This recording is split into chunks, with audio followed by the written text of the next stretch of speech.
Hello and welcome to another Ourdadsstamps video. So you've just inherited a large collection from one of your old relatives and you have absolutely no idea what to do. You know nothing about stamps, so what are you going to do with them? Well, in today's video we're going to have a look at some of the options open to you and try and answer the question, is AI a useful tool when valuing stamps? So the first thing you could try with the collection, if you wanted to take the easy route, is to take them to a local dealer. It's easy enough to find dealers these days. A quick look on the internet will find you hopefully one nearby, but if they're not nearby you can still contact them. Two things when you try and contact a dealer. First, make sure that he is a reputable dealer, and you do that by looking at qualifications. Is he a member of the Philatelic Traders Society or something similar? That gives you some security and will tell you that the dealer is unlikely to give you false information and will do his best to try and help you. Like everything, when you're getting estimates, I would approach 2 or 3 dealers and see what they say. The drawback with this method is that the dealer is either going to charge you for the valuation, or he's going to reduce the value of the stamps in order to cover the cost of his time that he's spent looking at the valuation. However, the benefits are it's quick, you get some money back, hopefully, and you've got rid of a whole lot of collection that maybe you had no interest in and maybe you didn't want to do anything with. Now, a couple of things to bear in mind when trying to get your collection valued, whether you do it yourself or whether you get a dealer to do it, is there are billions and billions of stamps out there, and only a few thousand of those are worth serious money. So really don't expect to become rich overnight from a stamp collection. It's unlikely to happen. Unless your relation has spent a lot of money collecting and is probably well known for his collection or her collection, you are unlikely to get rich overnight. Also, the chances of you finding that elusive stamp that people have been looking for years is almost zero. People have been collecting stamps for 180 years now, and everything that needs to be found has probably been found by now. So, unfortunately, it's not there. However, that's not to say they're not going to be worth anything at all, so it is worth investigating further. If you decide to try and value the collection yourself and spend a bit of time looking through, which in my opinion is far more interesting, there's a few things, tips and tricks that could help you. The first thing I would say, and I've seen lots of people attempt this, don't try and identify and value every single stamp in their collection. If you've got thousands of stamps, several albums of stamps, or just boxes of stamps, you could spend days, weeks, months if you're trying to value every single stamp. It probably isn't worth it. What you need to do is select a few stamps that you like or a few that are more interesting and have a look at those first. That's not to say eventually you're not going to value every single stamp, but to begin with you just want to get a feel of what's there. So pick a few selected stamps. What I would suggest is you look for older stamps. They tend to be worth more than modern stamps. As a general guide, stamps printed after 1950 really are not going to be worth a lot of money. There's very few stamps printed after that with a catalogue value over £100. So that means a resale value of between £10 and £20. So you're going to make a bit of money, but not huge amounts. So firstly, look for the older stamps. And secondly, look for the high denomination stamps. It stands to reason that in the UK, a halfpenny stamp is going to be worth less than a £1 stamp. Probably. Not always, but probably. So if you've got some £1 stamps or even £5 stamps in your collection, those are the ones you want to look at the value of, not the penny stamps, not the halfpenny stamps. You could save those till later once you've got a good feel of what's there. When you're looking at stamps, the Universal Postal Union came into being in 1874. And one of the things they introduced at that time was that All stamps should have the name of the country on the stamp. So stamps issued after 1874 should be fairly easy to catalogue because it's written there where it comes from. So at least you can then sort stamps into different countries. The only exception to this rule is Great Britain. Because they were the first country to produce stamps, they were given the honour, if you like, of not having to put the name of the country on the stamp. You will, however, see the monarch's head somewhere on the stamp, on nearly all of British stamps and British Commonwealth stamps. So that gives you a guide as not only where the stamp is from, but also the era that the stamp was from. The ones from before 1874 are a little bit more difficult to pin down which country they're from, as I said, because not all of them put the name of the country on the stamp. So it takes a bit of tracking down, but it's also a way of finding out the history of different countries. Because by and large in that era they had an important person's head on the stamp, whether it be a monarch, whether it be a president, whether it be just a famous person from that country. It does give you a clue as to where the stamp is from. Now, I said earlier on, look for older stamps. How do you know what's an older stamp?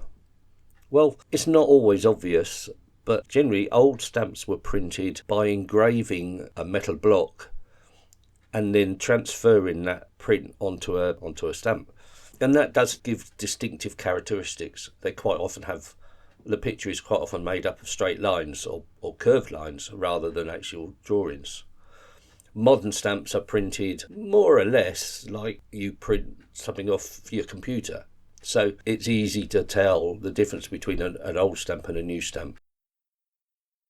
Having a look at older stamps, having a look at higher denomination stamps are likely to give you the ones that are worth more money. Next, where do you find out the value once you know where the stamp is from and you've worked out it's an old stamp with a high denomination? Where are you going to find out the value of that stamp? Well, there are numerous catalogues. There are numerous countries that produce catalogues throughout the world. Probably the two most famous ones are the Stanley Gibbons catalogue, which is popular in the UK, or the Scott catalogue, which is popular in the USA. And I have to say, I prefer using a physical catalogue to an online catalogue. However, they are not cheap.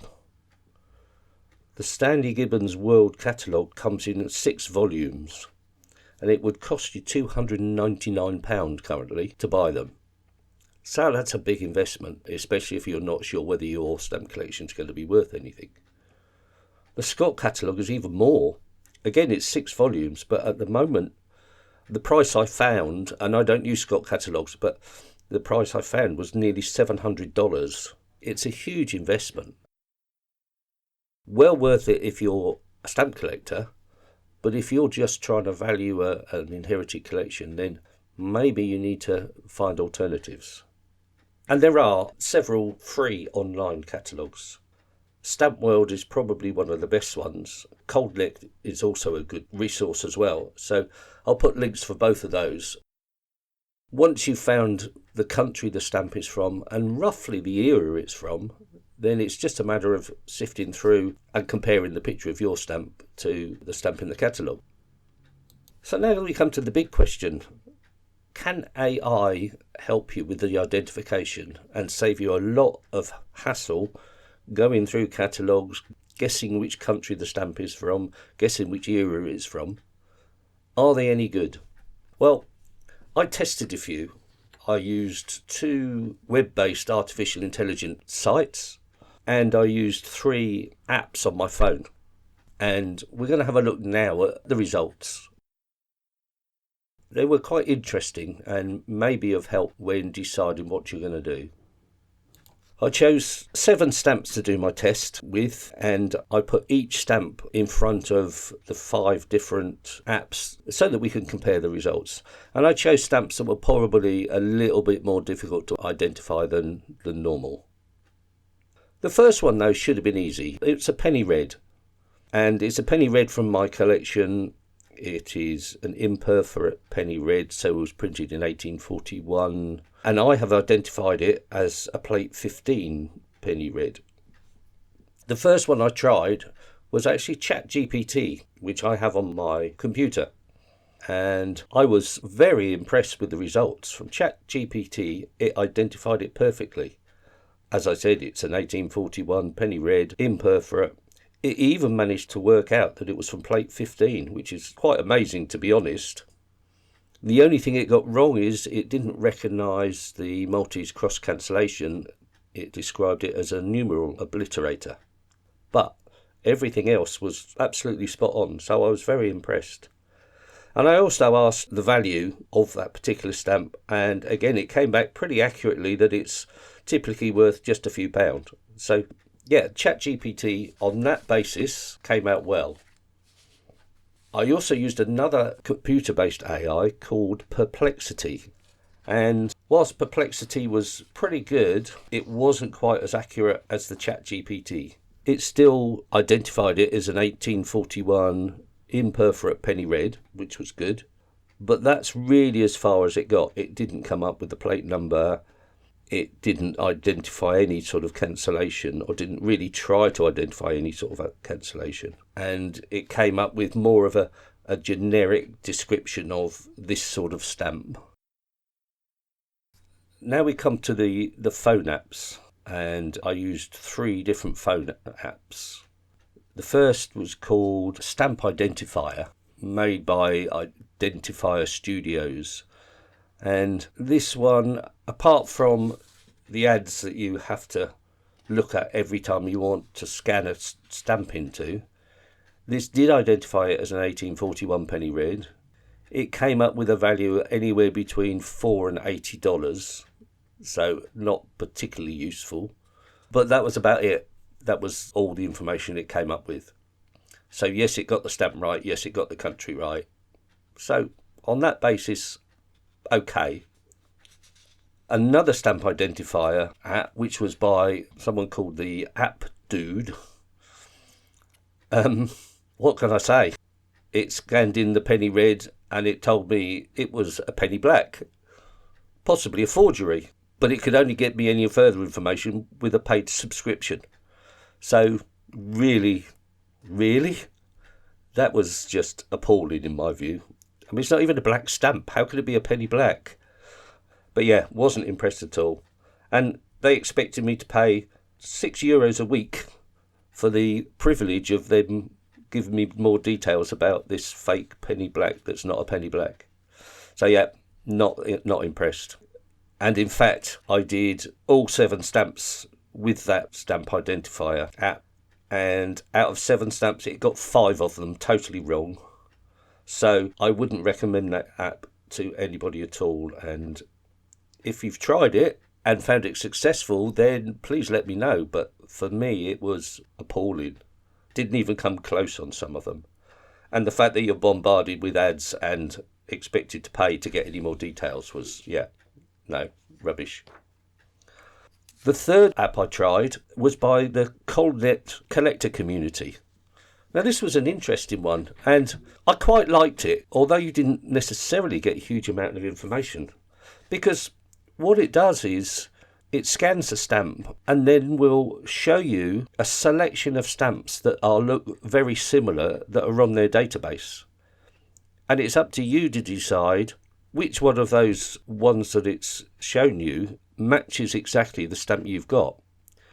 You can click on each of the samples and it will give you more detail of that particular stamp and a link to their website, which is fine for a lot of stamps.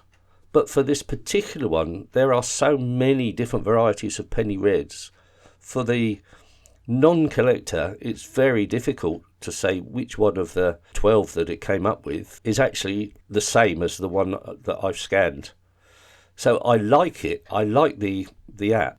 It is really useful and it will help you to learn more and more about stamps. But it does have its downside in that for the complete novice, you might struggle on a few stamps. I have also used Google Lens in the past, and that does a similar sort of thing. So that's another option if you wanted to use it. Just to go through a few more stamps quickly. The next lot I tried 3 stamps from Travancore. And the reason I put 3 stamps on, I wanted to see whether it could cope with multiple stamps. I also wanted to see if it could tell the difference between these very similar looking stamps. However, they are all different. And once again, ChatGPT came up pretty good. It worked out which series they were from. It worked out that they were 3 different values, although they look very similar. It worked out that there were 3 different values. And it gave a rough valuation of what they were worth. Just a few pounds, but pretty good. It does tell you that there are different varieties of these, and you need to look at things like condition, postmarks, watermarks, etc. But again, pretty impressed by ChatGPT. The other web-based AI, Perplexity, again, it came up with a reasonable identification of those 3 stamps. It even came up with Stanley Gibbons catalogue numbers, and it was arranged depending on watermark and shade, but it recognised that it could be SG7ABC. So yeah, that was pretty good, and I would recommend it. Coldnet Collection Community did the same thing. It came up with a range of stamps that were very similar. You had to choose which one you thought it was, and then you could look at their database on the internet. As I've said before, good if you know what you're doing, but if you don't, it may take you a little while. The stamp identifier, I wasn't able to scan these ones in because I'd already used 3 of my allowed scans. For that particular app, you can only have 3 free, and then you have to start paying. And again, that was $10.99 a month to have the privilege of their expertise, if you like. I did do 2 others. I did a stamp from Hyderabad and one from Shanghai, and it identified the Hyderabad stamp perfectly. The one from Shanghai identified as a Chinese stamp, which it is, but it's overprinted to be specifically valid in Shanghai. So it was a bit more difficult, that one, and it didn't quite come up with the right identification, unfortunately. The 2 web-based apps, again, both identified those correctly and had no problem giving me an approximate value as well. So generally pretty good. The interesting one I tried, a Hong Kong stamp that was obviously a forgery. It was so badly done. It was such an obvious forgery. I thought I'd see whether they could come up with the right answer in this case. And once again, ChatGPT didn't let me down. It says, this particular stamp seems to show characteristics of a forgery, is one of the first things it says, and in big letters, forgery alert. So, again, well done to ChatGPT. It tells you what the stamp is, if it was genuine, and the value of it, if it was genuine, but clearly states it's pretty certain to be a forgery. Perplexity, on the other hand, didn't recognise that it was a forgery. It did say in their description that these are well known to be forged and you need to look out and be careful, but it didn't say that this one looked very much like a forgery, so not quite as good. However, still pretty good. And one last one I tried was a Spanish stamp with a punched hole cancellation. Now, this was just to see if it could work out the valuation correctly. A punched hole cancellation on Spanish stamps is generally a telegraph cancellation, which greatly reduces the value of the stamp. And both the web-based AI identifiers came up with an exact description. They both found that the right stamp. They both mentioned the punch hole cancellation and said that this severely reduces the value. So well done to both of those. So my final conclusion would be, yes, AI can help, but to be honest, I wouldn't trust any of the mobile phone apps. Now, I've only used 3, and maybe there are better ones out there. I certainly haven't got time to try every single one. These had a rating of between 3.5 and 4.4, I think it was. So, they were some of the better ones, but yeah, I wouldn't recommend using those at all. However, ChatGPT, certainly. Again, I haven't tried all the other ones. Give them a try and let me know what you think. One thing I would say, though, is whatever AI or phone apps or whatever tells you, I would always double check using a catalogue. They are far more reliable, and certainly for valuations will give you an accurate figure. Remembering a catalogue valuation is not the sort of money you're going to receive if you try to sell that stamp. Okay, thanks for watching. I hope this has been some help to you, and we'll see you again in a few weeks' time.